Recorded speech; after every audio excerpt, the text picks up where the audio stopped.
Hey guys, അപ്പോൾ quantum computing ഈ ഒരു ടേം ഇപ്പോൾ കൂടുതലായിട്ട് കേട്ട് വരുന്നുണ്ട് അല്ലേ. എസ്പെഷ്യലി ഗൂഗിള് വില്ലോ എന്ന് പറയുന്നവരുടെ ക്വാണ്ടം ചിപ്പ് പുറത്തിറക്കിയിട്ടുണ്ട്. അത് ഇന്ന് അവൈലബിൾ ആയിട്ടുള്ള സൂപ്പർ കമ്പ്യൂട്ടേഴ്സിനേക്കാൾ വളരെ വളരെ പവർഫുൾ ആണെന്ന് പറയുന്നുണ്ട്. സോ അങ്ങനെയാണെങ്കിൽ എങ്ങനെയാണ് ഒരു ക്വാണ്ടം കമ്പ്യൂട്ടർ വർക്ക് ചെയ്യുന്നത്, എന്താണ് ഇതിനെ ഒരു ക്ലാസിക്കൽ കമ്പ്യൂട്ടറിൽ നിന്നും വ്യത്യസ്തനാക്കുന്നത്, വളരെ സിമ്പിൾ ആയിട്ടാണ് നമ്മൾ ഈ ഒരു വീഡിയോയിൽ പറയാനായിട്ട് പോകുന്നത്. സോ തുടങ്ങല്ലേ.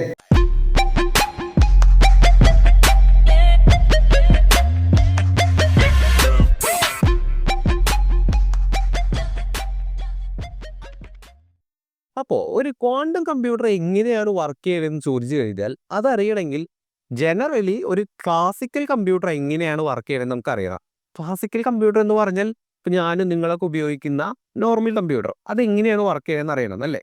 സോ അവിടെ നിന്ന് തന്നെ നമുക്ക് സ്റ്റാർട്ട് ചെയ്യാം. ഓക്കെ, നൗ ഒരു കമ്പ്യൂട്ടറിൻ്റെ ഏറ്റവും ഇമ്പോർട്ടൻ്റ് ആയിട്ടുള്ള ആരാണ്? അതിൻ്റെ പ്രോസസ്സറാണ് അല്ലേ. കമ്പ്യൂട്ടറിൻ്റെ തലച്ചോറ് എന്നറിയപ്പെടുന്ന CPU അല്ലെ, പ്രോസസ്സറാണ് അതിൻ്റെ ഏറ്റവും വലിയ ആള്. ഇനി എന്താണ് ഒരു CPU ചെയ്യുന്നത്? ഇൻഫർമേഷൻസിനെ പ്രോസസ്സ് ചെയ്യുക എന്നുള്ളതാണ് അതിൻ്റെ ഏറ്റവും മെയിൻ ആയിട്ടുള്ള ജോലി. അതായത് നമ്മളൊരു കാര്യം അങ്ങോട്ട് കൊടുക്കുന്നു, CPU അതെടുത്തിട്ട് എന്തൊക്കെയോ അതിൽ കാണിച്ചിട്ട് പുറത്തേക്ക് ഒരു ഔട്ട്പുട്ട് നമുക്ക് തരുന്നു. ഇതാണ് അവിടെ ചെയ്യുന്നുള്ളൂ. അപ്പോൾ ഇതിൽ നിങ്ങൾ മനസ്സിലാക്കേണ്ട ആദ്യത്തെ പോയിന്റ്, CPU നടക്കുന്നത് മാത്തമാറ്റിക്കൽ ആയിട്ടുള്ള കാൽക്കുലേഷൻസ് ആണ്. ഓക്കെ, ഈ പ്രോസസ്സ് ചെയ്യുക എന്ന് പറഞ്ഞാൽ കുറേ മാത്തമാറ്റിക്കൽ ആയിട്ടുള്ള കാൽക്കുലേഷൻസിൻ്റെ ഉള്ളിൽ കിട്ടുന്നത് ഇങ്ങനെ കളിക്കുന്നുണ്ട്. മാത്തമാറ്റിക്കൽ എന്ന് പറയുമ്പോൾ കൂട്ടുക, ഗുണിക്കുക, എന്താണ് കുറയ്ക്കുക, ഫാക്ടേഴ്സ് കണ്ടുപിടിക്കുക, അങ്ങനെയുള്ള എല്ലാ ഓപ്പറേഷൻസ് അവിടെ വരുന്നുണ്ട്. അപ്പോൾ ഇങ്ങനെ കുറേ ഓപ്പറേഷൻസ് നടത്തിയിട്ടാണ് ഏതൊരു കാര്യവും CPU ഉള്ളിൽ പ്രോസസ്സ് ചെയ്യപ്പെടുന്നത്. Okay, point number 1. ഇനി രണ്ടാമത്തെ കാര്യം എന്താണ്? CPU നമ്മൾ എന്താണ് അങ്ങോട്ട് കൊടുക്കുന്നത്, CPU ഉള്ളിൽ നിന്നും എന്താണ് നമുക്ക് ഇങ്ങോട്ട് കിട്ടുന്നത്? വോൾട്ടേജ് ആണ്, അല്ലെങ്കിൽ ഇലക്ട്രിക്കൽ സിഗ്നൽസ് ആണ്.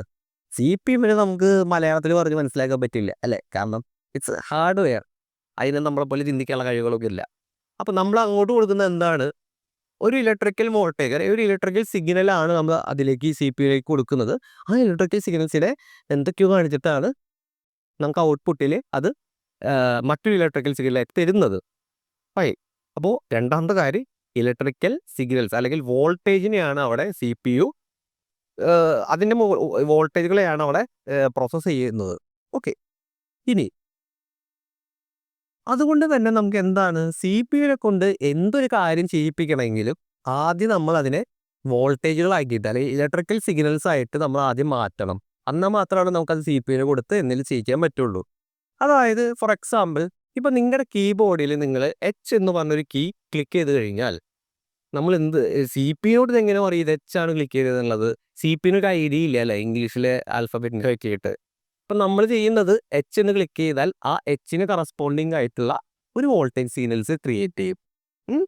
എന്നിട്ട് അതാണ് നമ്മൾ CPU കൊടുക്കുന്നത്. ഇനി നിങ്ങൾ ഹായ് എന്നൊരു പറഞ്ഞ വാക്കാണ് ടൈപ്പ് ചെയ്യുന്നത്. അപ്പോൾ ആദ്യം Hന് വേണ്ടിയിട്ടുള്ള ഒരു വോൾട്ടേജ് സിഗ്നൽസ് ക്രിയേറ്റ് ചെയ്തു, എക്ക് വേണ്ടിയിട്ട് ഒരു സിഗ്നൽ ക്രിയേറ്റ് ചെയ്തു, ഐക്ക് വേണ്ടി ഒരു സിഗ്നൽ ക്രിയേറ്റ് ചെയ്തു. എന്നിട്ട് ഇതൊക്കെ എടുത്തിട്ട് എവിടേക്ക് കൊടുക്കും? നമ്മൾ CPU കൊടുക്കും. ദെൻ അതെന്തെങ്കിലുമൊക്കെ ചെയ്യും. ഫൈൻ. അപ്പോൾ എല്ലാ ഇൻഫർമേഷനെയും നമ്മൾ ആദ്യം എന്താക്കി മാറ്റണം? വോൾട്ടേജുകളാക്കി മാറ്റണം. ഇതെങ്ങനെ CPU പ്രോസസ്സ് ചെയ്യുന്നു എന്നുള്ളത് നമുക്ക് പറയാം. ഓക്കെ, പക്ഷേ മനസ്സിലാക്കേണ്ട കാര്യം, എന്തൊരു കാര്യത്തിനെയും ഫസ്റ്റ് നമ്മൾ ഇത്തരം വോൾട്ടേജുകളാക്കിയിട്ട് മാറ്റണം. ഇനി CPU എന്താണ് ഒരു കാര്യം ചെയ്യണമെന്ന് നമുക്ക് എങ്ങനെയാണ് പറയാൻ പറ്റുന്നത്?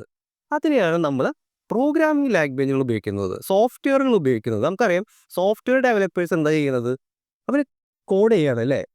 കുറേ ഇൻസ്ട്രക്ഷൻസ് എഴുതിയിട്ട് അങ്ങ് കൊടുക്കുകയാണ്. അതിനനുസരിച്ചിട്ടാണ് ഇവിടെ കാര്യങ്ങളൊക്കെ നടത്തുന്നത്. പ്രോഗ്രാമിംഗ് ചെയ്യുക എന്ന് പറഞ്ഞാൽ എന്തായാലും അർത്ഥം കുറേ നിർദ്ദേശങ്ങൾ എഴുതി കൊടുക്കുക എന്നുള്ളതാണ്.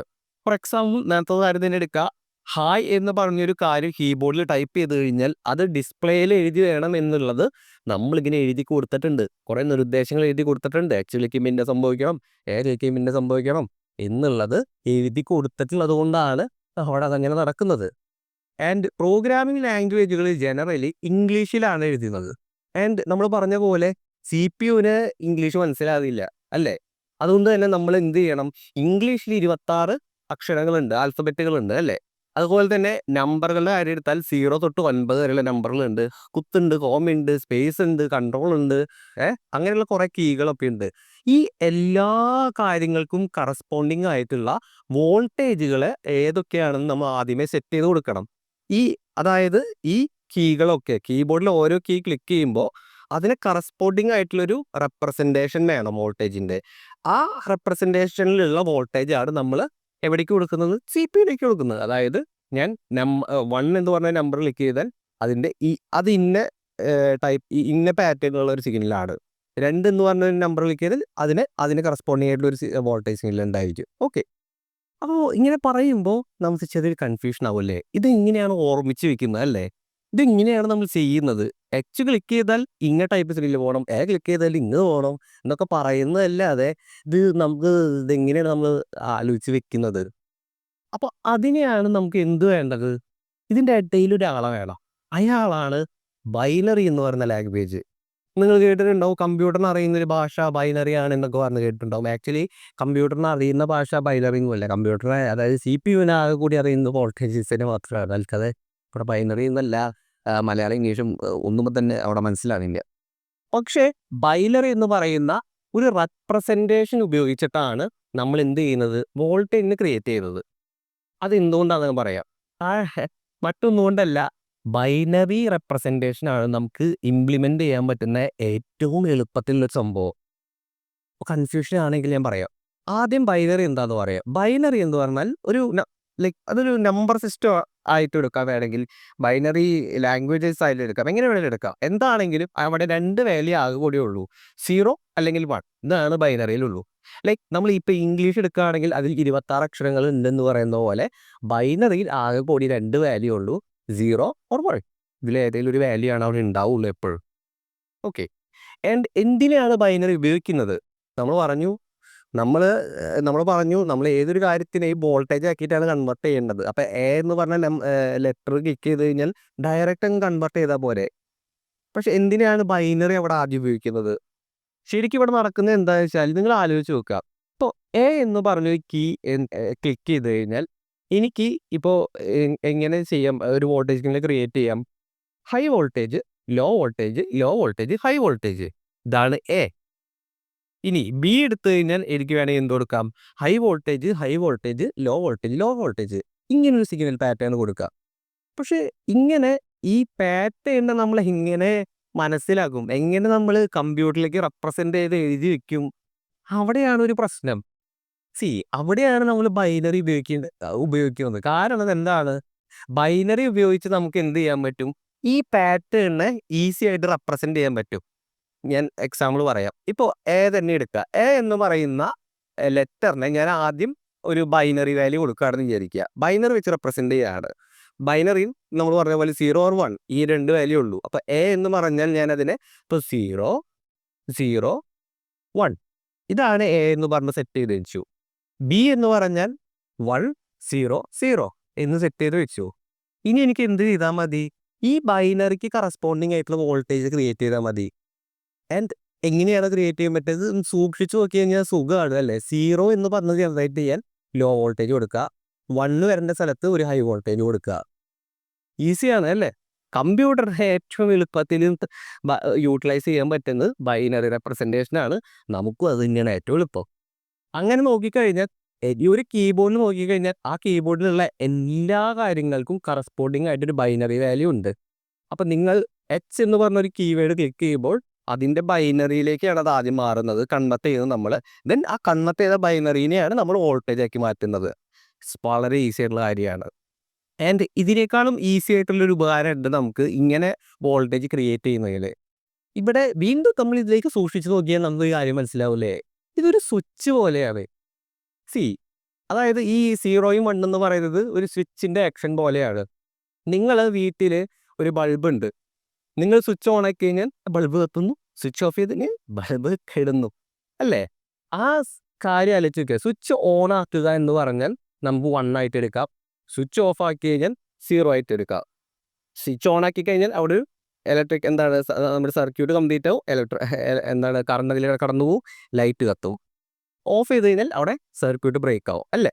അപ്പോൾ ഓൺ ആക്കുന്നതിനെ 1 എന്നും ഓഫ് ആക്കുന്നതിന് ഓൾറെഡി ഇല്ലാത്ത അവസ്ഥയിൽ സീറോയിൽ നിന്ന് എടുത്തു കഴിഞ്ഞാൽ എന്താണ് നമുക്ക് അങ്ങനെ ഒരു ഉപകരണം CPU-ൻ്റെ ഉള്ളിൽ സെറ്റ് ചെയ്ത് വെച്ചാൽ മതി അല്ലേ. ഈ ബൈനറിക്ക് കറസ്പോണ്ടിങ് ആയിട്ടുള്ള വോൾട്ടേജ് ക്രിയേറ്റ് ചെയ്യണമെങ്കിൽ സ്വിച്ച് പോലെ വർക്ക് ചെയ്യുന്ന എന്തെങ്കിലും ഒരു സാധനം വെച്ച് കഴിഞ്ഞാൽ നമുക്കത് ഉപയോഗിക്കാൻ പറ്റും. ഇവിടെയാണ് നമ്മൾ ട്രാൻസിസ്റ്ററുകൾ ഉപയോഗിക്കുന്നത്. നമ്മൾ റെസിസ്റ്റർ, കപ്പാസിറ്റർ എന്നൊക്കെ കേട്ടിട്ടുണ്ട്. അതുപോലെ ഒരാളാണ് ഈ ട്രാൻസിസ്റ്റർ അല്ലേ.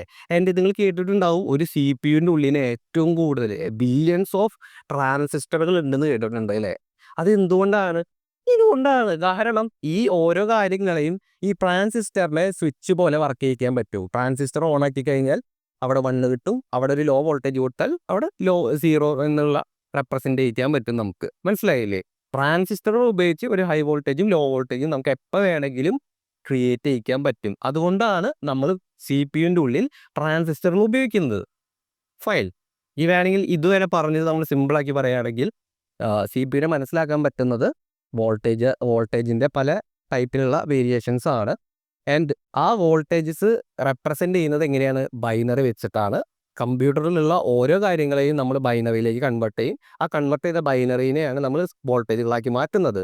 അങ്ങനെ ബൈനറിനെ വോൾട്ടേജുകളാക്കി മാറ്റണമെങ്കിൽ ഉപയോഗിക്കുന്ന ഒരു ഹാർഡ്വെയർ ആണ്, ഒരു വസ്തുവാണ് ട്രാൻസിസ്റ്റർ എന്ന് പറയുന്നത്. കാരണം ട്രാൻസിസ്റ്റർ സ്വിച്ച് പോലെയാണ് വർക്ക് ചെയ്യുന്നത്. അതിന് ഒരു ഓൺ എന്നുള്ള സ്റ്റേറ്റ് ഉണ്ട്, ഓഫ് എന്ന് പറഞ്ഞുള്ള സ്റ്റേറ്റ് ഉണ്ട്. അതിൻ്റെ ഓൺ എന്ന് പറയുന്ന സ്റ്റേറ്റിനെ 1 ആയിട്ട് എടുക്കാം, 0 എന്ന് പറയുന്നതിനെ ഓഫ് എന്നുള്ള സ്റ്റേറ്റിലേക്ക്, അല്ലെങ്കിൽ ലോ വോൾട്ടേജ് എന്ന സ്റ്റേറ്റിനെ 0 എന്നായിട്ട് എടുക്കാം. അതുകൊണ്ടാണ് ട്രാൻസിസ്റ്റർ ഉപയോഗിക്കുന്നത്.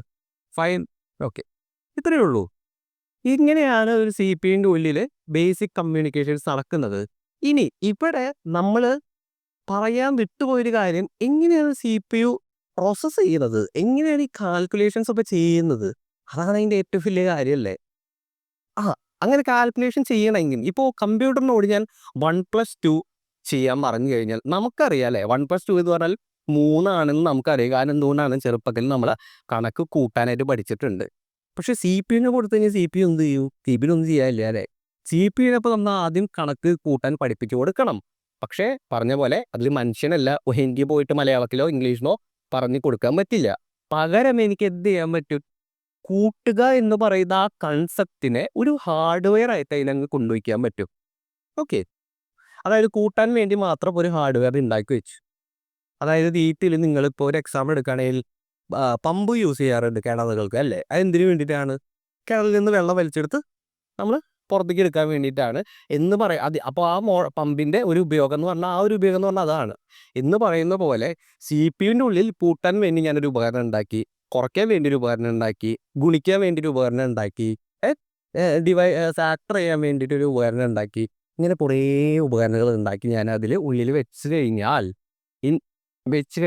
എനിക്ക് എന്താണ് ചെയ്യേണ്ടതെങ്കിൽ ഇപ്പോൾ കൂട്ടുകയാണ് വേണ്ടതെങ്കിൽ ആ കൂട്ടാനുള്ള ഉപകരണത്തിലേക്ക് ഈ ഇൻപുട്ടിന് കൊടുത്തു കഴിഞ്ഞാൽ അതിൻ്റെ ഔട്ട്പുട്ടിൽ കൂട്ടിയിട്ട് നത്ത് കിട്ടും. ഓക്കെ, മനസ്സിലായില്ലേ? ഇതാണ് ഐഡിയ. അപ്പോൾ ആദ്യമേ നമ്മൾ ഈ ഹാർഡ്വെയർ ഒക്കെ അതിനുള്ളിൽ CPU-ൻ്റെ ഉള്ളിൽ സെറ്റ് ചെയ്ത് വെക്കണം. ഫൈൻ. ഇനി എങ്ങനെയാണ് ഇതെങ്ങനെയാണ് സാധ്യമാവുന്നത്? ഈ ഉപകരണങ്ങൾ നമ്മൾ ഉണ്ടാക്കുന്നത് എന്ത് ബേസിലാണ്, എന്ത് ലോജിക്കിലാണ് ഉണ്ടാക്കുന്നത്? അതിനെയാണ് ലോജിക്കൽ ഗേറ്റുകൾ നമ്മൾ ഉപയോഗിക്കുന്നത്. ലോജിക്കൽ ഗേറ്റുകൾ എന്ന് പറഞ്ഞാൽ ആ ഉപകരണങ്ങളുടെ ഒരു റെപ്രസെൻറ്റേഷൻ ആണ്. അതായത് ഇങ്ങനെ എടുക്കുക, ഇപ്പോൾ പലതരം ലോജിക്കൽ ഗേറ്റുകളുണ്ട്. And gate, or gate, XOR gate, ഇങ്ങനെ കുറേ ഗേറ്റുകളുണ്ട്. അതിൽ നമുക്കൊരു എക്സാമ്പിൾ എടുത്താൽ നിങ്ങൾക്ക് മനസ്സിലാവും. ഇപ്പോൾ ഓർ ഗേറ്റ് എടുക്കുക. ഇപ്പോൾ സ്ക്രീനിൽ നിങ്ങൾക്ക് കാണാം, ഇതാണ് ഒരു ഓർ ഗേറ്റ്. ഇതൊരു കൺസെപ്റ്റ് ആയിട്ട് എടുക്കുക. ഓക്കെ, അതിൻ്റെ വർക്കിങ്ങിൻ്റെ ഒരു തിയറി ആയിട്ട് എടുക്കുക. ഓക്കെ, അപ്പോൾ ഇവിടെ നോക്കിക്കഴിഞ്ഞാൽ കാണാം, ഇവിടെ 2 ഇൻപുട്ടും ഒരു ഔട്ട്പുട്ടും ഉണ്ട്. അപ്പോൾ നമ്മളിവിടെ ആദ്യത്തെ ഇൻപുട്ടിൽ 0 എന്ന് കൊടുത്തു, രണ്ടാമത്തെ ഇൻപുട്ടിൽ 1 എന്ന് കൊടുത്തു. അപ്പോൾ ഔട്ട്പുട്ടിൽ എന്ത് കിട്ടും? 1 എന്ന് കിട്ടും. ഇനി ആദ്യത്തെ ഇൻപുട്ടിൽ 1ഉം രണ്ടാമത്തെ ഇൻപുട്ടിൽ 0 കൊടുത്താൽ ഇവിടെ 1 കിട്ടും. ഇനി ആദ്യത്തിൽ 1ഉം രണ്ടാമത്തിൽ 1ഉം കൊടുത്താൽ അതിൽ 1 കിട്ടും. പക്ഷേ രണ്ടിലും 0 കൊടുത്താൽ നമുക്ക് 0 കിട്ടും. ഇതാണ് ഓർ ഗേറ്റ് എന്ന് പറഞ്ഞാൽ.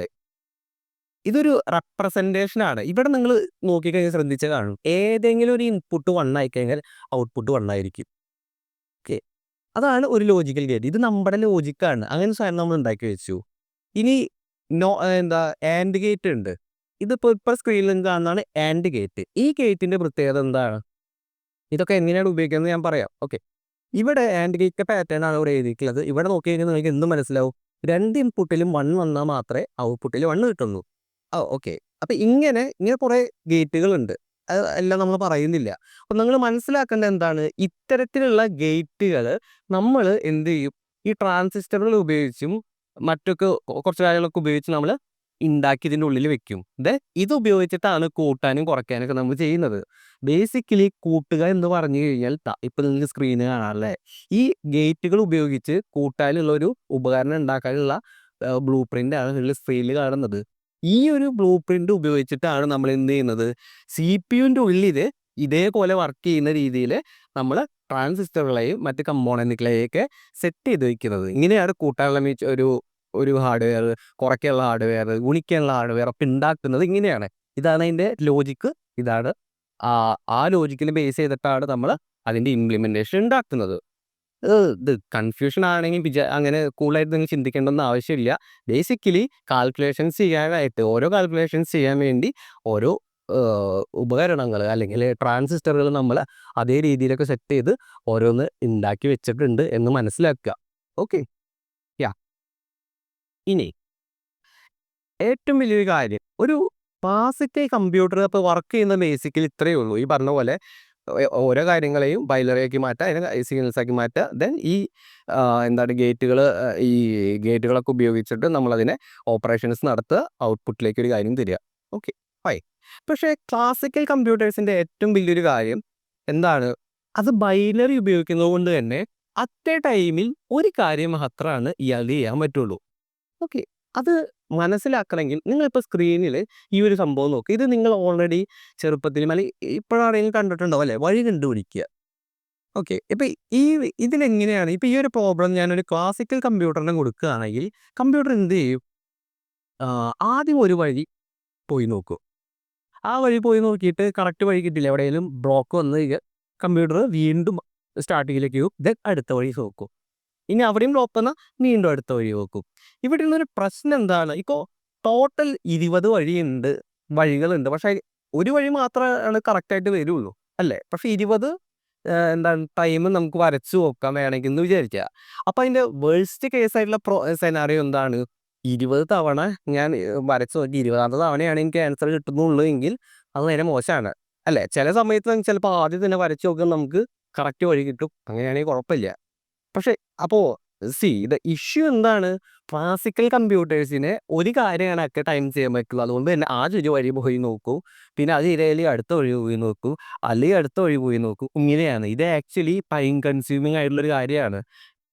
ഇതേ ഒരു കാര്യം ഇപ്പോൾ നമ്മുടെ കമ്പ്യൂട്ടറിൻ്റെ ഉള്ളിൽ നമ്മൾ ഈ ഫാക്ടേഴ്സൊക്കെ കണ്ടുപിടിക്കാൻ വേണ്ടി കൊടുത്തു കഴിഞ്ഞാൽ കമ്പ്യൂട്ടർ ഓരോ പോസിബിലിറ്റി ഇങ്ങനെയാണ്, ഓരോ കാൽക്കുലേഷൻസ് ഇങ്ങനെയാണ് ചെയ്യുന്നത്. ഒരെണ്ണം ചെയ്ത് നോക്കും അപ്പോൾ ശരിയായില്ല, അപ്പോൾ അടുത്ത് നോക്കും അത് ശരിയായില്ല, അങ്ങനെയാണ് ചെയ്യുന്നത്. അതുകൊണ്ട് തന്നെ ക്ലാസിക്കൽ കമ്പ്യൂട്ടേഴ്സ് ഇത്തരത്തിലുള്ള കോംപ്ലക്സ് ആയിട്ടുള്ള കാൽക്കുലേഷൻസ് വന്നു കഴിഞ്ഞാൽ ടൈം കൂടുതലെടുത്തിട്ടാണ് അത് ചെയ്യുന്നത്. കാരണം അറ്റ് എ ടൈമിൽ ഒരു സ്റ്റേറ്റിൽ മാത്രമേ നിൽക്കാൻ പറ്റുള്ളൂ. കാരണം ബൈനറി അങ്ങനെയാണ്. അറ്റ് എ ടൈമിൽ ഒരു സ്റ്റേറ്റ് അതിനുണ്ടായിരിക്കുള്ളൂ. അതുകൊണ്ട് തന്നെ ഇറ്റ് ഈസ് സ്ലോവർ. ആക്ച്വലി നമ്മളെ സംബന്ധിച്ച് ഇത് വളരെ ഫാസ്റ്ററാണ്. പക്ഷേ ഓവറോൾ നോക്കിക്കഴിഞ്ഞാൽ അത് സ്ലോവറാണ്. അപ്പോൾ ഇവിടെയാണ് ക്വാണ്ടം കമ്പ്യൂട്ടർ എന്ന് പറയുന്ന ഒരു കൺസെപ്റ്റ് വരുന്നത്. ആൻഡ് ഈ ക്വാണ്ടം കമ്പ്യൂട്ടറും ഒരു ക്ലാസിക്കൽ കമ്പ്യൂട്ടറും എന്താണ് അതിൻ്റെ സിമിലാരിറ്റി എന്താണ്? രണ്ടും ഒരു ഇൻപുട്ട് എടുക്കുന്നു, ഒരു ഔട്ട്പുട്ട് തരുന്നു. ആ പാർട്ട് കറക്റ്റാണ്. പക്ഷേ എങ്ങനെ ഈ ഇൻഫർമേഷനെ പ്രോസസ്സ് ചെയ്യുന്നു അല്ലെങ്കിൽ കമ്പ്യൂട്ട് ചെയ്യുന്നു എന്നുള്ളതിലാണ് ഇവരുടെ വ്യത്യാസം ഇരിക്കുന്നത്. ഓക്കെ. ക്വാണ്ടം കമ്പ്യൂട്ടേഴ്സിൽ നമ്മൾ ബൈനറി ബിറ്റ് അല്ല ഉപയോഗിക്കുന്നത്, പകരം ഉപയോഗിക്കുന്നത് ക്വാണ്ടം ബിറ്റുകൾ അല്ലെങ്കിൽ ക്യൂബിറ്റുകളാണ് ഉപയോഗിക്കുന്നത്. ഓക്കെ. ഈ ക്യൂബിറ്റുകൾ ആക്ച്വലി നമുക്ക് ഇലക്ട്രോൺസ് യൂസ് ചെയ്യാം, അല്ലെങ്കിൽ ഫോട്ടോൺസ് യൂസ് ചെയ്യാം, അല്ലെങ്കിൽ ന്യൂക്ലിയായി ഉപയോഗിക്കാം. ഇങ്ങനെയുള്ള പാർട്ടിക്കിൾസ് ഉപയോഗിച്ചിട്ട് നിങ്ങൾക്ക് എന്ത് ചെയ്യാൻ പറ്റും? ഈ ക്യൂബിറ്റുകൾ നിർമ്മിക്കാനായിട്ട് സാധിക്കും. അൺലൈക്ക് ക്ലാസിക്കൽ കമ്പ്യൂട്ടേഴ്സിൽ നമ്മൾ ബൈനറിനെ ക്രിയേറ്റ് ചെയ്യാൻ നമ്മൾ ട്രാൻസിസ്റ്ററുകളാണ് ഉപയോഗിച്ചത്. ആ ട്രാൻസിസ്റ്റർ ഉപയോഗിച്ചിട്ടാണല്ലേ 0യും 1 ഉണ്ടാക്കിയിരുന്നത്. പക്ഷെ ഇവിടെ എന്താണ്? അതിന് പകരം പാർട്ടിക്കിൾസ് ആണ് ഉപയോഗിക്കുന്നത്. ഓക്കെ. നൗ ഇവിടെയും നമുക്ക് എന്തുണ്ട്? 0യും 1 എന്നുള്ള സ്റ്റേറ്റിൽ ഉണ്ടാക്കിയെടുക്കാൻ പറ്റും. ലൈക്ക് നിങ്ങളിങ്ങനെ ചിന്തിക്കുക, നമ്മൾ ട്രാൻസിസ്റ്ററിൽ എങ്ങനെയായിരുന്നു 0യും 1 ജനറേറ്റ് ചെയ്തിരുന്നത്? ഒരു ഹൈ വോൾട്ടേജ് കൊടുത്താൽ 1 ആണ്, ലോ വോൾട്ടേജ് കൊടുത്താൽ 0 ആണ്. പക്ഷേ ഇത് ഒരു പാർട്ടിക്കിൾ ആണ്. ലൈക്ക് ഇപ്പോൾ ഒരു ഇലക്ട്രോൺ എടുത്തു കഴിഞ്ഞാൽ ഈ ഇലക്ട്രോണിൽ നമ്മൾ എങ്ങനെയാണ് 1 എന്താണ് 0 എന്താണെന്ന് എങ്ങനെ അറിയിക്കും? അതിനെയാണ് നമ്മൾ അതിൻ്റെ സ്പിന്നിൻ്റെ ഡയറക്ഷൻ നോക്കുന്നത്. അത് ഈ ഈ പാർട്ടിക്കിൾസിൻ്റെ ഒരു ഇൻഹറൻ്റ് ആയിട്ടുള്ള പ്രോപ്പർട്ടിയാണ് അതിൻ്റെ സ്പിൻ എന്ന് പറയുന്നത്. അതിങ്ങനെ വേരിയസ് ഡയറക്ഷനിലേക്ക് ഇങ്ങനെ സ്പിൻ ചെയ്തുകൊണ്ടിരിക്കുന്നുണ്ട്. ആക്ച്വൽ ഇങ്ങനെ സ്പിൻ ഒന്നുമല്ല. ഓക്കെ, അതാണ് അതിൻ്റെ റെപ്രസെൻറ്റേഷൻ എന്ന് പറയുന്നത്. ഇത് മുകളിലേക്കാണ് ഇതിൻ്റെ ഡയറക്ഷൻ എന്നുണ്ടെങ്കിൽ അതിനെ സ്പിൻ അപ്പ് അല്ലേ? സ്പിൻ അപ്പ് ആണെങ്കിൽ നമുക്ക് അതിന് 0 ആയിട്ട് എടുക്കാം. സ്പിൻ ഡൗൺ ആണെങ്കിൽ 1 ആയിട്ട് എടുക്കാം. ഓക്കെ, അങ്ങനെയാണ് നമ്മൾ ഈ ക്വാണ്ടം പാർട്ടിക്കിളിൽ ഈ ക്യൂബിറ്റുകളുടെ സ്റ്റേറ്റുകളെ അങ്ങനെയാണ് നമ്മൾ 0യും 1ഉം ഇവിടെ നിന്ന് ഔട്ട്പുട്ട് എടുക്കുന്നതും ഇൻപുട്ട് അതിലേക്ക് കൊടുക്കുന്നതും സ്പിന്നിൻ്റെ ഡയറക്ഷൻ നോക്കിയിട്ട്. ഓക്കെ, അപ്പോൾ നിങ്ങൾ ചോദിക്കുക ഇതിപ്പോൾ എന്താ സംഭവം? ഇത് ഓൾറെഡി 0യും 1 തന്നെയാണെങ്കിൽ പിന്നെ ഇതും ഒരു ക്ലാസിക്കൽ കമ്പ്യൂട്ടറും തമ്മിൽ എന്താ വ്യത്യാസം? അവിടെയും ഇത് തന്നെയല്ലേ ഉപയോഗിക്കുന്നത്? ഇവിടെയാണ് ക്വാണ്ടം ഈ ക്യൂബിറ്റുകളുടെ മറ്റൊരു സ്പെഷ്യാലിറ്റി ഇരിക്കുന്നത്. ഇവർക്ക് മൂന്നാമതൊരു സംഭവം കൂടി, ഒരു സ്റ്റേറ്റ് കൂടി ഉണ്ട്. അതിനെയാണ് നമ്മൾ സൂപ്പർ പൊസിഷൻ എന്ന് വിളിക്കുന്നത്. അതായത് ഇപ്പം നിങ്ങൾ ഷ്രോഡിംഗേഴ്സ് ക്യാറ്റ് എന്നൊക്കെ പറഞ്ഞ് കേട്ടിട്ടുണ്ടായിരിക്കില്ലേ? നിങ്ങളൊരു ബോക്സ് എടുത്ത് അതിലൊരു പൂച്ചേനെയും കുറച്ച് വിഷം വെച്ചിട്ട് ആ ബോക്സ് അടച്ചു. ഓക്കെ, അൺലെസ് നിങ്ങൾ ഈ ബോക്സ് തുറന്ന് നോക്കിയിട്ടില്ലെങ്കിൽ പൂച്ച ചത്തിട്ടുണ്ടോ അതോ ജീവിച്ചിരിക്കുന്നുണ്ടോ എന്ന് നിങ്ങൾക്ക് അറിയാൻ പറ്റില്ല. തുറന്ന് നോക്കി കഴിഞ്ഞാൽ മാത്രമാണ് നിങ്ങൾക്കത് അറിയാനായിട്ട് സാധിക്കുകയുള്ളൂ. അപ്പോൾ നിങ്ങൾ ആ ഒരു ബോക്സ് തുറക്കുന്നത് വരെ പൂച്ച ചത്തിട്ടുണ്ട്, ചത്തു പക്ഷെ ജീവിക്കുന്നുണ്ട്. 50-50 ചാൻസിലാണ് അങ്ങനെ നിൽക്കുന്നത്. ചത്തു പക്ഷെ ജീവിക്കുന്നു അല്ലേ? അവിടെ പാല് കാച്ചി ഇവിടെ താലി കെട്ട്. അതുപോലെ ഇവിടെ അത് ചത്തു ജീവിച്ച്. അപ്പം നമുക്ക് ചിന്തിക്കാൻ പറ്റില്ല ഇത് ഇങ്ങനെയാണ് നമുക്ക് നമ്മുടെ നോർമൽ ചിന്തയിൽ അങ്ങനെ ഒരു സംഭവം ഇല്ല അല്ലേ? ഒരേ സമയം അതിനെ ചാവാനും അല്ലെങ്കിൽ ജീവിച്ചിരിക്കാനുള്ള അങ്ങനെയൊന്നുമല്ല നമ്മുടെ നോർമൽ കാര്യങ്ങൾ വർക്ക് ചെയ്യുന്നത്. പക്ഷേ ക്വാണ്ടം വേൾഡിൽ ഇങ്ങനൊരു സംഭവമുണ്ട്. അതിനെയാണ് നമ്മൾ സൂപ്പർ പൊസിഷൻ എന്ന് വിളിക്കുന്നത്. അപ്പോൾ ഇതേ പ്രോപ്പർട്ടി ആർക്കുണ്ട്? ഈ ക്യൂബിറ്റുകൾക്കുണ്ട്. ക്യൂബിറ്റുകളെ നമ്മൾ ഒബ്സർവ് ചെയ്യുന്നില്ലെങ്കിൽ അതായത് ക്യൂബിറ്റുകളുടെ വാല്യൂ നമ്മൾ മെഷർ ചെയ്യുന്നില്ലെങ്കിൽ ഈ സൂപ്പർ പൊസിഷനിലാണ് അത് നിൽക്കുന്നുണ്ടായിരിക്കുക. അതായത് ഒരു 50% ചാൻസ് അപ്പ് ചെയ്യാനും അപ്പായിട്ട് വരാനും സ്പിൻ അപ്പായിട്ട് നിൽക്കാനും 50% ചാൻസ് സ്പിൻ ഡൗൺ ആയിരിക്കാനുള്ള അത് സെയിം ടൈമിൽ 50% ചാൻസ് ഉണ്ട്. ഓക്കെ, അതിനെയാണ് അതിന് സൂപ്പർ പൊസിഷൻ സ്റ്റേറ്റ് എന്ന് പറയുന്നത്.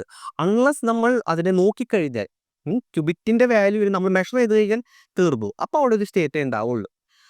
ഐദർ ഇറ്റ് സ്പിൻ അപ്പ് ആയിരിക്കും അല്ലെങ്കിൽ ഡൗൺ ആയിരിക്കും. ഓക്കെ, അപ്പോൾ ഇതാണ് that is the beauty of quantum ഫിസിക്സിൻ്റെയും ആ ക്വാണ്ടം തിയറീസിൻ്റെയും ഒക്കെ ഏറ്റവും വലിയ ബ്യൂട്ടി എന്ന് പറയുന്നത് നമ്മൾ ഒബ്സർവ് ചെയ്യുന്നില്ലെങ്കിൽ ഇതിനെ ഈ ഒരു സൂപ്പർ പൊസിഷനിൽ നിൽക്കാൻ പറ്റും. നമ്മൾ അതിൻ്റെ വാല്യൂ മെഷർ ചെയ്താൽ അതിനെ ഒരു ഔട്ട്പുട്ടേ ഉണ്ടായിരിക്കുള്ളൂ. Just like a classical computer 1 or 0 എന്ന് പറയുന്ന പോലെ ഇതിനെ ഒരു സ്പിൻ അപ്പോ ഓർ സ്പിൻ ഡൗൺ എന്നുള്ള ഒരു സ്റ്റേറ്റ് മാത്രമേ ഉണ്ടാവുള്ളൂ. അപ്പം നമ്മൾ വിചാരിക്കും അതുകൊണ്ട് നമുക്ക് എന്തോ ഉപകാരം? നമുക്കിത് മെഷർ ചെയ്യുമ്പോൾ ഒരു സ്റ്റേറ്റേ കിട്ടുന്നുള്ളൂ, പിന്നെ എന്ത് ഉപകാരമാണ് ഇതിനുള്ളത്? ആ ഉപകാരം ഇരിക്കുന്നത് നമ്മൾ പറഞ്ഞു ക്ലാസിക്കൽ കമ്പ്യൂട്ടറും ക്വാണ്ടം കമ്പ്യൂട്ടറും തമ്മിലുള്ള ഏറ്റവും വലിയ വ്യത്യാസം എന്താണ്? ഇൻഫർമേഷനെ എങ്ങനെ പ്രോസസ്സ് ചെയ്യുന്നു, കമ്പ്യൂട്ട് ചെയ്യുന്നതിലാണ് അല്ലേ? നമ്മൾക്ക് ഈ ഇൻഫർമേഷൻ പ്രോസസ്സ് ചെയ്യണമെങ്കിൽ നമ്മൾക്കത് ഒബ്സർവ് ചെയ്യേണ്ട ആവശ്യമില്ല. ഓക്കെ, അതുകൊണ്ട് തന്നെ ഈ ക്യൂബിറ്റുകളുടെ ഈ സൂപ്പർ പൊസിഷൻ സ്റ്റേറ്റ് ഉപയോഗിച്ചുകൊണ്ടാണ് നമ്മൾ കമ്പ്യൂട്ടേഷനെ സ്പീഡാക്കിയെടുക്കുന്നത്. കാരണം എന്തുകൊണ്ടാണ്? ഒരു ക്യൂബിറ്റിനെ നമ്മൾ ഒബ്സർവ് ചെയ്തെടുത്തോളം കാലം ഏതൊരു സ്റ്റേറ്റിൽ വേണമെങ്കിലും ഏതൊരു സ്റ്റേറ്റിലേക്ക് വേണമെങ്കിലും അതിന് മാറിക്കൊണ്ടിരിക്കാൻ സാധിക്കും അല്ലേ? Either it can go spin up അല്ലെങ്കിൽ സ്പിൻ ഡൗൺ ആവും, അല്ലെങ്കിൽ ഇത്ര പെർസെൻറ്റേജ് പ്രോബബിലിറ്റി ഉണ്ട് അവിടെ തിരിഞ്ഞ് മുകളിലേക്ക് പോകാൻ. ഇപ്പോൾ ഒരു 40% ഒരു പ്രോബബിലിറ്റി ഉണ്ട്.